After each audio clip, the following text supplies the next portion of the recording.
Les récentes inondations dévastatrices ont fait près de 900 morts et 3,5 millions de personnes sinistrées, de la Guinée au Tchad, en passant par le Nigeria. Le mardi 10 septembre, au sud de Maïdougouri, la capitale de l'État de Borno au Nigeria, l'effondrement du barrage d'Alto est venu empirer la situation de populations déjà exposées à la précarité, l'insécurité alimentaire et aux conflits régionaux. Les autorités ont dressé le bilan provisoire d'une trentaine de personnes décédées de la catastrophe et 400 000 autres déplacés. Cela s'ajoute aux 200 morts et 225 000 déplacés comptabilisés par les Nations Unies à la mi-juillet.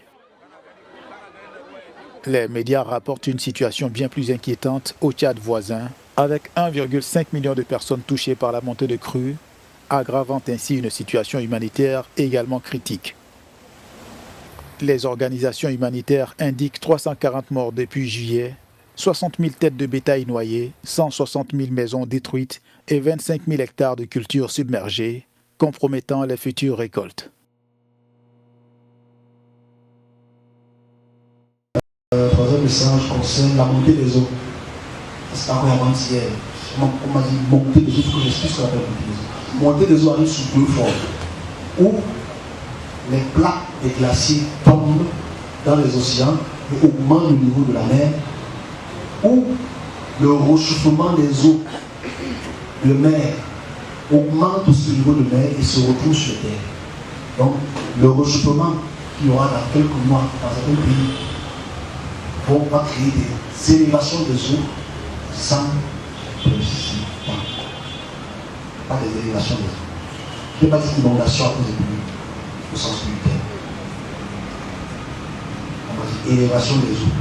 Et pour aller plus loin, on retrouve depuis Dakar Aïda Diong-Nyang, climatologue, vice-présidente du groupe de travail 1 du GIEC, qui se penche notamment sur les aspects scientifiques du système climatique et l'évolution du climat.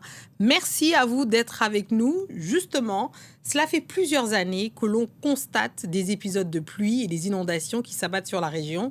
Comment vous, au GIEC, justement, vous expliquez la récurrence et la gravité de ces phénomènes ? Merci bien, Fatma Tawan. En fait, il faut noter que les pluies en Afrique de l'Ouest et dans la partie nord de l'Afrique centrale sont gouvernées par le système de mousson.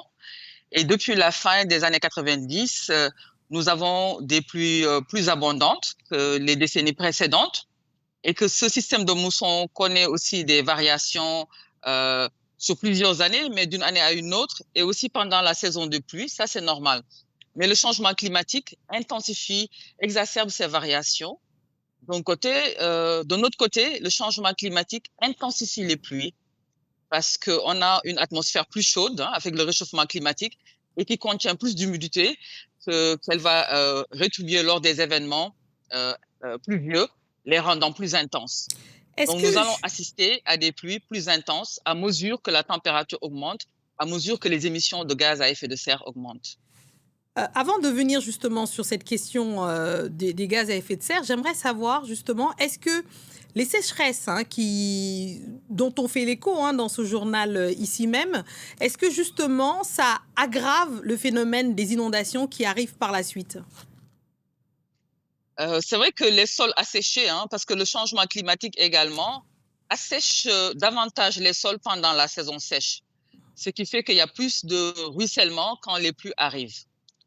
Et dans d'autres régions du monde, il y a plus de sécheresse que de pluie.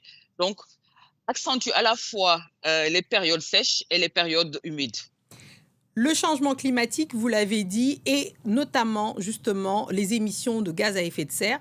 Comment l'Afrique peut justement se prémunir, ou en tout cas prévenir ces catastrophes naturelles, sachant que le continent africain n'est pas le plus gros pollueur finalement à l'échelle de la planète ? C'est que l'augmentation de ces événements extrêmes dépend des émissions mondiales. Donc, il doit y avoir un effort considérable pour réduire ces émissions dès maintenant. Donc, les pays africains se mobilisent lors des COP, lors des négociations pour que les émissions soient réduites. Mais il faut que ces réductions se fassent de manière forte, rapide et soutenue tout au long du siècle et commencent dès maintenant pour qu'il puisse y avoir un effet dans les 20 ans à venir. Alors, au niveau africain, comment est-ce que les gouvernements ou les populations peuvent faire pour réduire justement les effets des inondations? C'est vrai qu'au niveau local, quand même, on a d'autres leviers parce que les inondations dépendent non seulement des aléas climatiques, mais également d'autres facteurs environnementaux tels que les types de sol, la topographie, mais également des facteurs socio-économiques. Vous savez, l'Afrique, c'est le continent qui connaît les taux d'urbanisation les plus rapides et que cette urbanisation n'est pas maîtrisée, souvent non planifiée. Également, il y a des installations anarchiques au niveau des zones inondables. Donc, il faudrait prendre des mesures pour éviter ces installations anarchiques, travailler plus sur un aménagement du territoire qui tient compte des zones inondables, mais également avoir des infrastructures basées sur les normes hydroclimatiques et qui tient compte de l'évolution du climat. Parce que la climatologie que nous avions il y a 20 ans ne peut plus être utilisée pour dimensionner les ouvrages que nous allons mettre en place. Donc, il faut de la sensibilisation également au niveau des populations. Est-ce que vous avez l'impression, vous, au GIEC, mais sur le continent africain, d'être suffisamment entendu par les autorités africaines? Bon, ces dernières années, on a vu quand même qu'il y a plus de dialogue entre scientifiques et décideurs, mais je pense qu'il faudrait les renforcer. Il faudrait vraiment renforcer ces dialogues-là. De toutes les manières, les mesures à mettre en place pour éviter les impacts négatifs des inondations doivent être basées sur des connaissances scientifiques et sur les connaissances également locales. Donc, il faudrait qu'il y ait plus de dialogue entre les scientifiques d'un côté et les décideurs de l'autre côté, mais également, il faudrait qu'il y ait plus de données parce que le continent africain manque énormément de données et ce manque de données a impacté également les évaluations du GIEC sur le continent africain, les données hydroclimatiques, je veux dire, également d'autres données socio-économiques. Merci beaucoup Aïda Diong Niang, justement, depuis Dakar. Je rappelle que vous êtes météorologue sénégalaise, vice-présidente du groupe de travail 1 du GIEC. Merci pour votre décryptage. Merci beaucoup.